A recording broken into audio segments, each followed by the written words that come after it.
안녕하세요. 내포 신도시 이야기 시작하겠습니다. 내포를 아는 형. 안녕하세요. 내포를 아는 형 문정균입니다. 오늘 영상의 주제는 더불어민주당과 국민의힘이 각각 발의한 대전 충남 통합특별시 법안 비교입니다. 그 중에서도 단순한 제도 비교가 아니라 홍성 예산 그리고 내포 신도시를 중심에 놓고 이 법안들이 과연 지역의 미래를 어떻게 바꿀 수 있는지 혹은 바꾸지 못하는지를 한번 살펴보려 합니다. 먼저 분명히 짚고 가야 할 것이 있습니다. 통합특별시는 특정 정당의 전유물이 아닙니다. 여당의 법안이냐 야당의 법안이냐를 따질 단계는 이미 지났다고 생각합니다. 통합특별시는 충남 전체의 기회이자 도전입니다. 이를 놓치느냐 붙잡느냐는 바로 지금 우리가 선택하기 나름입니다. 그런데도 여전히 충남이 먼저 나오니까 안 된다. 약칭에 대전만 들어가니까 동의할 수 없다는 등 이야기가 공공연히 나오고 있습니다. 솔직히 말씀드리자면 이러한 주장은 전략도 아니고 비전도 아닙니다. 지방의 현실을 외면한 채 이름에 매달리는 근시안적인 반응이라고 저는 생각합니다. 역사를 반면교사로 삼았으면 합니다. 박정희 대통령님이 경부고속도로를 추진할 때 농촌을 망친다, 돈 낭비다는 반대가 있었습니다. 그리고 김대중 대통령님이 정부와 인터넷 고속도로를 추진할 때도 천문학적 비용이 든다며 반대가 쏟아졌습니다. 그러나 결과는 어땠습니까? 분명했습니다. 그 결단이 없었다면 지금의 대한민국의 산업 지원과 국가 경쟁력은 확연히 달라졌을 것입니다. 제 개인적 의견은 통합특별시는 충남에게 있어 이러한 큰 대변환의 시작이고 기회입니다. 지금 이 기회를 선제적으로 잡지 못하면 충남뿐만 아니라 대한민국 전체가 지방소멸의 구조 속에서 더 벗어나기 어려워질 수도 있습니다. 특히 충남은 단순히 몇 년이 아니라 수도권과 비교해서 최소 20년 이상 격차가 더 벌어질 위험도 존재합니다. 이 지점에서 더 이상 감정적, 정파적 접근은 허용될 수도 없고 허용되어서도 안 됩니다. 지금은 냉정한 판단과 결단이 필요하고 종전의 제도의 틀 속에서 기득권을 유지하고자 하는 저항에 단호히 맞설 용기도 필요하다고 생각합니다. 이 영상에서는 자치, 교육, 치안, 소방 분야는 추후 별도의 영상에서 다루도록 하겠습니다. 오늘은 통합특별시 논의의 핵심 중 핵심인 행정의 중심 문제 그리고 제1청사 후보지로 거론되는 내포 신도시와 내포 행정구역인 홍성군과 예산군의 입장에서 법안의 구조를 비교하면서 살펴보겠습니다. 나아가 내포 신도시가 제2의 판교, 동탄과 같은 도시로 성장할 수 있는 길은 없는지 함께 고민해 보도록 하겠습니다. 먼저 권한과 사무의 이양이라는 측면에서 두 법안을 어떻게 봐야 할까요? 저는 두 법안을 조항 하나하나 비교하기보다는 전체적인 틀과 방향성으로 먼저 살펴보는 것이 더 필요하다고 봅니다. 그래서 짧은 시간이지만 개인적 검토를 전제로 민주당 법안은 지방이 살아남도록 만드는 계획으로 정의하고자 합니다. 그리고 아래에서부터 쌓아올리는 버텀업 법안에 가깝다고 보여집니다. 반면에 국민의힘 법안은 강한 지방정부를 만드는 개혁, 즉 중앙의 권한을 한 번에 광역으로 내려보내는 탑다운 법안에 가깝다고 보여집니다.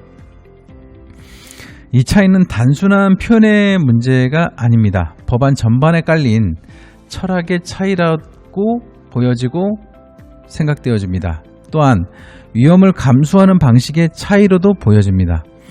나아가 정당의 가치와 정책 접근 방식의 차이이기도 합니다. 이러한 차이는 내포 신도시처럼 하나의 생활권이지만 행정은 둘로 나뉜 경계형 도시에서 더 극명하게 드러나기도 합니다. 국민의힘 법안은 중앙정부가 보유하던 권한과 사무를 특별시로 대폭 이양해서 서울과 맞설 수 있는 강력한 광역정부를 만드는 게 초점이 맞춰져 있습니다. 이 방향 자체가 틀렸다고 생각하지는 않습니다. 다만 이 방식에는 논쟁 지점이 존재하는 것도 사실입니다. 대한민국 헌법 체계에서 입법권은 국회에 있지만 행정권은 대통령을 수반으로 한 정부에 속합니다. 국회가 법률로 행정조직의 큰 틀을 정하는 것은 가능하지만 집행 방식까지 과도하게 고정할 경우 행정권의 본질을 침해한다는 논쟁이 발생할 수 있습니다. 이는 단순히 중앙부처의 불만 문제가 아닙니다. 자칫하면 중앙집권적 시스템을 깨기 위해서 만든 통합특별시 법안이 오히려 광역집권 구조를 만들고 그 과정에서 기초단체와 주민의 자치권이 멀어지는 역설이 생길 수 있습니다. 반면 민주당 법안은 권한과 사무 이양의 총량만 놓고 보면은 국민의힘 법안 대비 약 70 내지 80% 수준에 머무른다고 생각합니다. 이 점만 보면 소극적이다라는 평가가 나올 수 있습니다. 저 또한 이 지적에 동의합니다. 그러나 민주당 법안이 차별화된 차이점도 확인이 됩니다. 예를 들어서 제6조를 통해서 통합특별시의 책무로 규정을 하고 있는데 그 내용이 주민이 실감할 수 있는 행정, 재정 권한 배분을 명시하고 있습니다. 동시에 국민의힘 법안에도 반영된 내용이지만 제12조와 13조를 통해서 행정구역과 무관한 광역생활관 지정과 운영을 가능하게 하고 있습니다.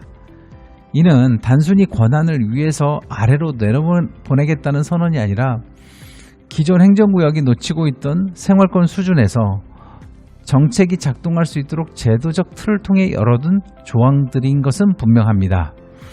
특별시는 단기간에 끝나는 제도가 아닙니다. 앞으로 수많은 정치적 논쟁과 중앙부처의 조직적 저항을 마주하게 될 것이라고 생각합니다. 그래서 민주당 법안은 여당으로서 단계적 협의와 조정을 전제로 한 현실적인 타협 내지 접근을 택한 것으로 보여집니다.